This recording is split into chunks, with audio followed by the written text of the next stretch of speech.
प्रिय छात्रों, जैसा कि हम लोगों ने सारा आकाश के दूसरे वीडियो में समर के चरित्र के बारे में जानकारी प्राप्त की। पूरे उपन्यास में समर का जो रोल है, जो उसकी भूमिका है और किस प्रकार से उसने बाकी सारी परिस्थितियों का सामना किया, उसको संक्षेप में हम लोगों ने देखा। अब हम लोग प्रभा के बारे में जानेंगे कि प्रभा की भूमिका इस उपन्यास में क्या है। तो आइए देखते हैं।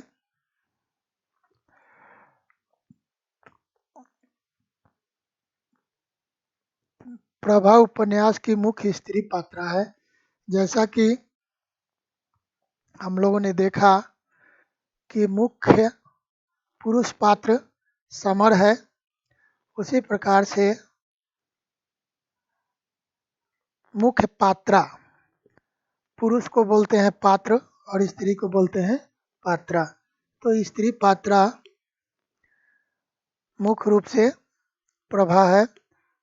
इसमें भाभी भी स्त्री है, अम्मा जी भी स्त्री है, लेकिन इन तीनों में जो मुख्य पात्र है, मुख्य मेन कैरेक्टर है, वह प्रभा है। वह 10वीं पास है। ऊपर भी हम लोगों ने देखा कि प्रभा 10वीं पास है। वह समर की पत्नी है।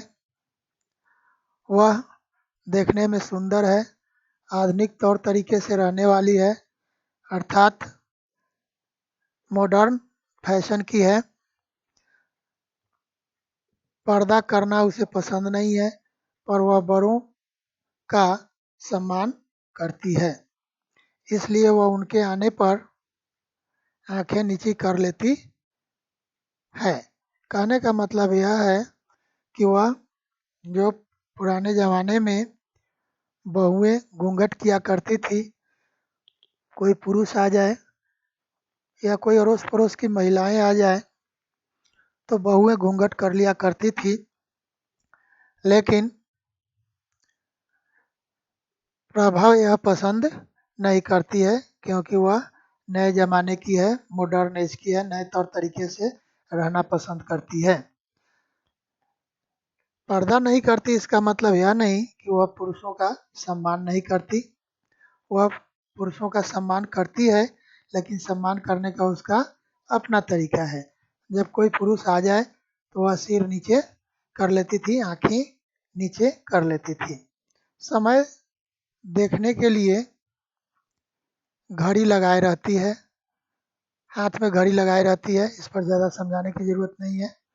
और घड़ी से क्या किया जाता है, उसकी क्या यूटिलिटी है, सभी जानते हैं।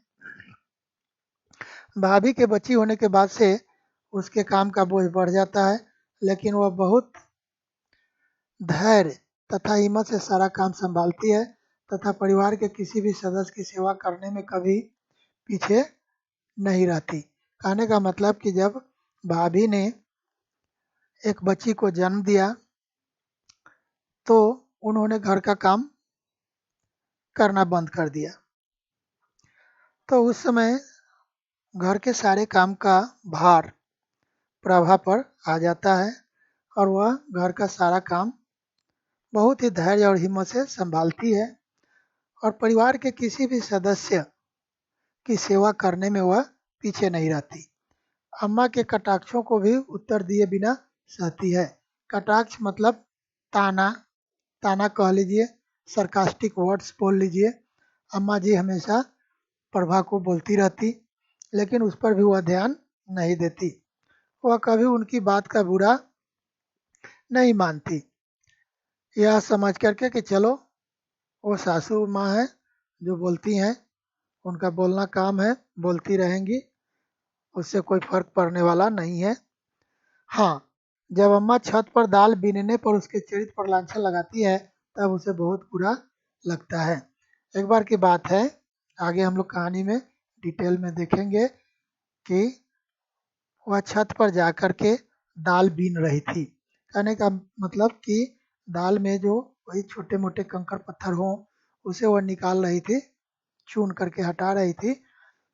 तो उस समय अम्मा जी ने उसके चरित्र पर ही लांछन लगा दिया।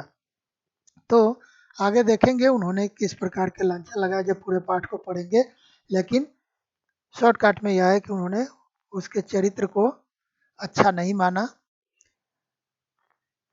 तो यह बात प्रभा को बहुत बुरी लगी। बाबूजी की बात आंख नीची करके सुनती रहती है, पर अम्मा के चरित्र पर लांछन लगाने पर वह आंख उठाकर उन्हें कड़ी नज़र से देखती है। जवाब तो नहीं देती है अम्मा की बातों का। अम्मा ने जब चरित्र पर लांछन लगा दिया तो जवाब तो नहीं दी, लेकिन अपनी आंख उठाकर और थोड़ा क्रोध की नज़र से, कड़ी नज़र से मतलब क्रोध की नज़र से माँ की तरफ देखा। हाँ, बाबूजी यदि कुछ बोलते तो वह अपनी आंखें नीचे कर लेती और चुपचाप उनकी बात सुन लेती, लेकिन इस बार माँ ने जब उसके चरित्र पर उंगली उठा दी तो उसने माँ की बातों का जवाब तो नहीं दिया, लेकिन उनकी तरफ कड़ी नज़र से उसने देखा।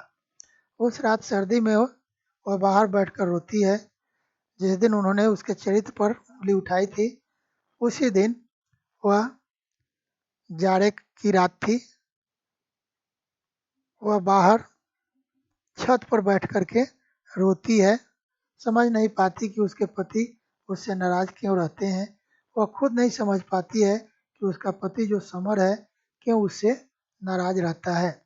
जब समर जिज्ञासावश उसके रोने का कारण पूछता है तो वह अपने मन का गुब्बार उगल देती है और दोनों के मिलकर रोने से उसका सारा मानोमालिन्य धुल जाता है। यह बात हम लोग ऊपर भी देखे थे जब समर के बारे में पढ़ रहे थे तो, और यहाँ भी हम लोग देख रहे हैं। तो जब वह रात को, ठंडा का महीना था, अकेली बैठकर छत पर रो रही थी, समर ने उसको रोते हुए देखा, उसके रोने का कारण पूछा तो उसके मन का गुबार मतलब मन में जितने सारे गिले शिकवे थे उसको उसने उगल दिया। कहने का मतलब कि जितने सारे गिले शिकवे थे उसने बता दिए। और अम्मा जी ने किस तरह से ताने दिए थे, किस तरह से उसके चरित्र पर उंगली उठाई थी, लांछन लगाया था, ये सारी बातें प्रभा ने समर से बताई। तो समर भी रोने लगा और समर और प्रभा दोनों एक दूसरे से लिपट कर रोए, जिसके कारण क्या होता है कि दोनों के मन में जो गिले शिकवे थे वे सब दूर हो जाते हैं। आगे देखेंगे। भाभी के चुप्पे से दाल में नमक डालने वाली बात मुन्नी ने उसे बता दी थी, लेकिन वह चुप रहती है। केवल उचित अवसर पर वह यह बात समर को बताती है। अब सारी बात उसने बता दी, लेकिन जिस दिन उसने खाना बनाया था पहली बार और भाभी ने चुपके से जाकर दाल में एक मुट्ठी नमक डाल दिया था, यह बात वह नहीं बताती है और वह चुप रह जाती है कि जब उचित अवसर आएगा, जब सही समय आएगा तब वह उस बात को बताएगी। और ऐसा ही आगे चल करके हुआ। जब सही समय आया तो प्रभा ने भाभी के द्वारा दाल में एक मुट्ठी नमक डाल देने वाली बात बताई। आगे देखें। पति के मना करने पर भी वह सवेरे जल्दी उठकर उसके लिए टिफिन तैयार करती है।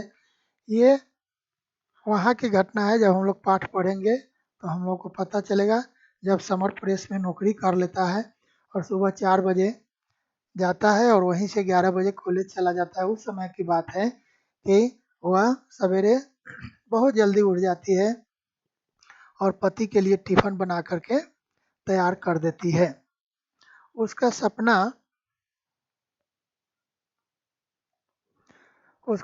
है कि उसका पति उच्च शिक्षा प्राप्त कर प्रोफेसर बने। प्रभा भी चाहती है कि उसका पति समर उच्च शिक्षा प्राप्त करे और वह प्रोफेसर बने। वह पति का हमेशा साथ देती है। यही धर्म भी होता है एक पत्नी का। उसका मनोबल बढ़ाती है तथा प्रयत्न करती है कि वह किसी तरह भी परेशान तथा तनावग्रस्त न हो। तो वह हमेशा उसका मनोबल मतलब विल पावर है ना बढ़ाती है और हमेशा यह कोशिश करती है कि उसका पति परेशान न रहे और किसी प्रकार से टेंस्ड न हो, परेशान तनावग्रस्त न हो, मतलब टेंस्ड न हो। जादू टोने पर विश्वास न करने पर भी वह अम्मा और भाभी का मन रखने के लिए व्रत रखती है और सैयद बाबा की धुनी भी बांधती है। ऊपर भी हम लोगों ने देखा था जब अम्मा और भाभी के बारे में हम लोग पढ़ रहे थे तो वह पूजा पाठ में विश्वास नहीं करती है, लेकिन भाभी और अम्मा ने जब जोर दिया तो वह व्रत भी रखती है और सैयद बाबा की धुनी भी बांधती है। भस्म को भी कपड़ा में लपेट करके गट्ठर बना करके गठरी बना करके हाथ में बांधती है। न चाहते हुए भी वह अम्मा तथा भाभी के कहने पर नई चूड़ियाँ पहनती है। कहने का मतलब कि वह अपने से बड़ों की बात नहीं काटती है, उसकी बात मान लेती है इच्छा न होने पर भी। पति की आज्ञा न मानने के कारण अपराध बोध भी अनुभव करती है। अब पति ने कहा था कि तुम्हें चूड़ी नहीं पहननी है, लेकिन पति के न पहनने के लिए कहने पर भी उसने चूड़ियाँ पहन ली, तो वो अपने आप को अपराधी भी मान रही है कि मैंने पति की बात नहीं मानी। इस प्रकार विनम्रता, धैर्य तथा साहस की मूर्ति प्रभा प्रस्तुत उपन्यास में एक सर्वगुण संपन्न बहू की भूमिका निभाती है। तो इस उपन्यास में उसका चरित्र क्या है? वह विनम्र है, धैर्यवान है और साहस की मूर्ति है और साथ में सर्वगुण संपन्न मतलब हर गुण से भरी पूरी एक बहू की भूमिका निभाती है।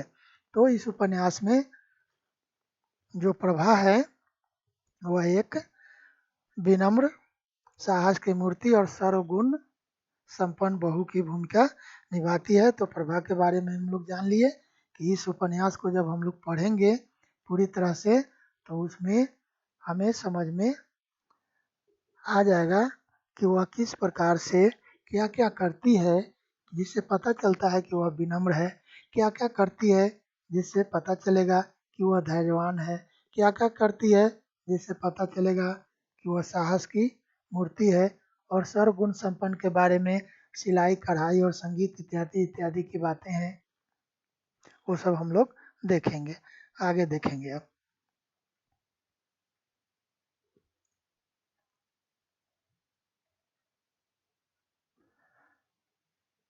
आइए यहीं से शुरू करते हैं। अब यहाँ देखिए ये मुन्नी, मुन्नी के बारे में बताया जा रहा है कि मुन्नी कौन है। तो मुन्नी अम्मा बाबूजी की पुत्री थी तथा 4 भाइयों की अकेली बहन है। अम्मा बाबूजी की पुत्री है, 4 भाई है और उसकी अकेली बहन है। वह समर से 2 साल छोटी थी। यहाँ भी एक क्वेश्चन मैं बना दूंगा। मुन्नी समर से कितने साल छोटी थी? 2, 3, 4, 5 है ना, या 1, 2, 3, 4 कर देंगे और उस ऑप्शन में से आपको एक चुनना होगा और यही आपका उत्तर होगा।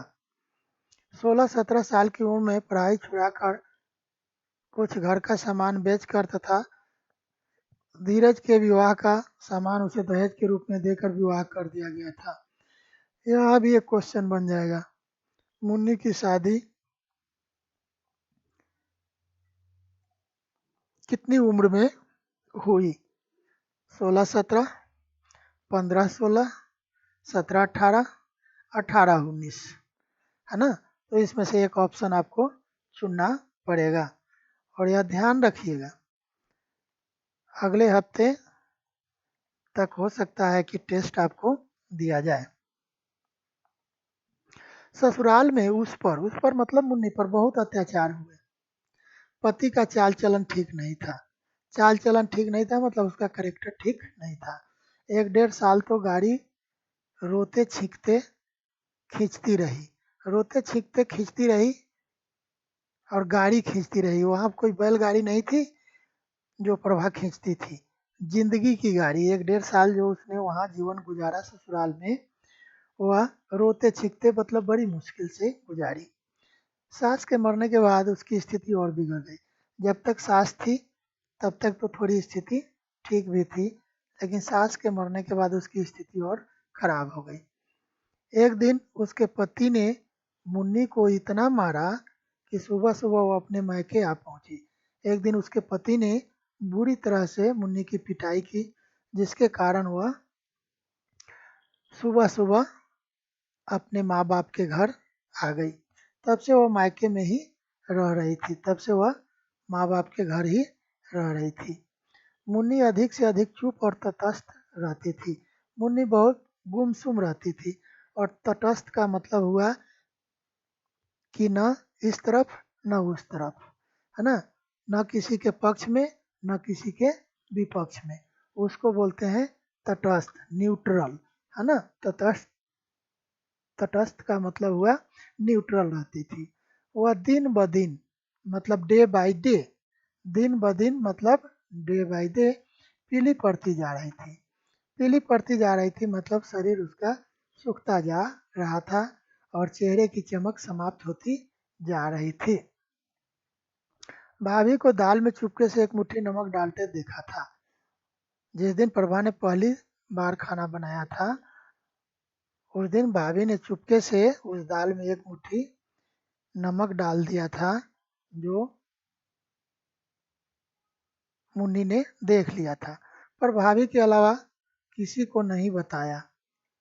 प्रभा के अलावा किसी को नहीं बताया, लेकिन उसने सिर्फ प्रभा को बता दिया कि भाभी ऐसी ऐसी बात है, बड़ी भाभी ने दाल में एक मुट्ठी नमक चुपके से मिला दिया है। जब उसके पति उसे लेने आए तब वह बहुत रोई।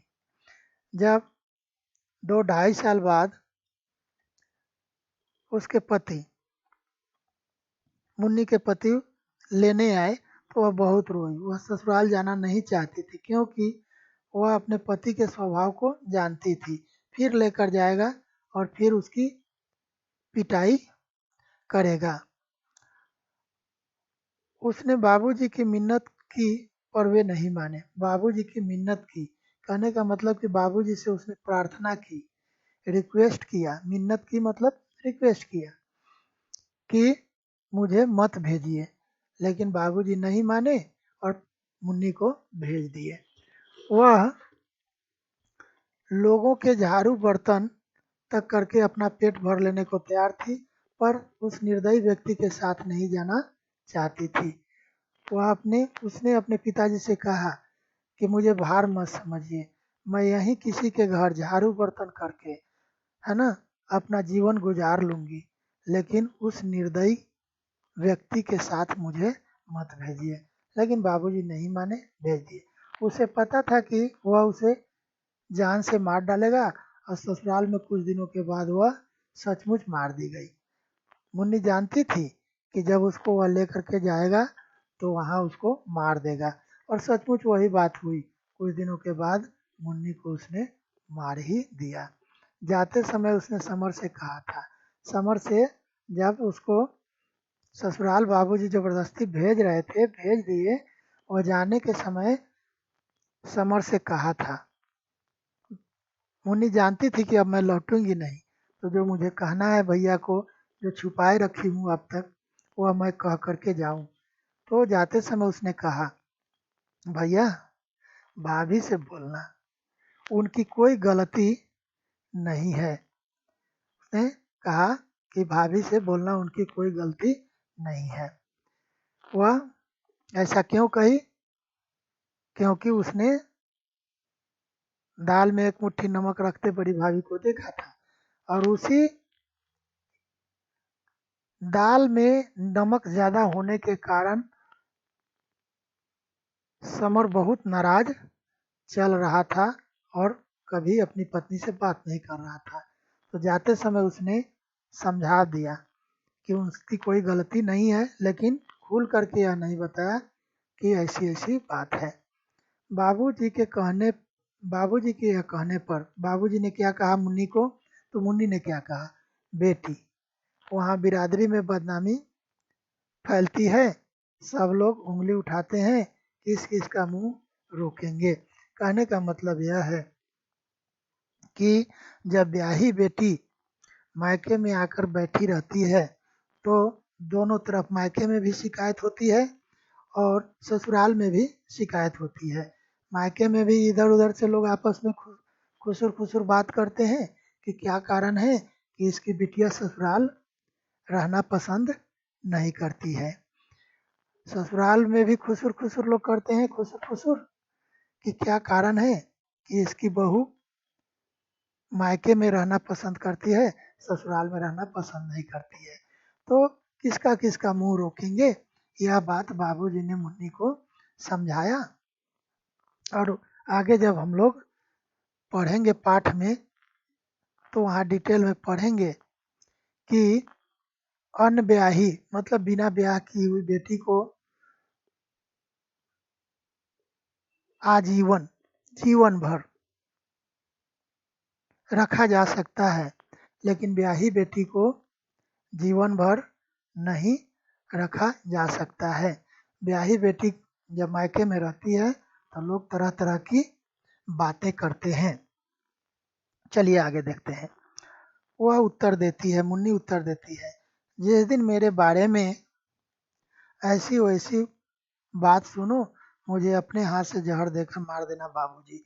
मुन्नी ने कहा कि हाँ, इस तरह की बातें तो लोग करते हैं, उंगली उठाते हैं, लेकिन जिस दिन आपको पता चल जाए कि मैंने कोई उल्टा सीधा पाँव रखा है या ऐसी वैसी कुछ बातें की है तो आप अपने हाथ से मुझे जहर दे करके मार देना बाबूजी, लेकिन मुझे ससुराल मत भेजो।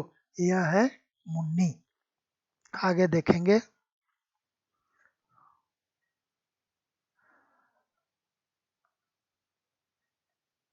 अब अमर को देख लेते हैं।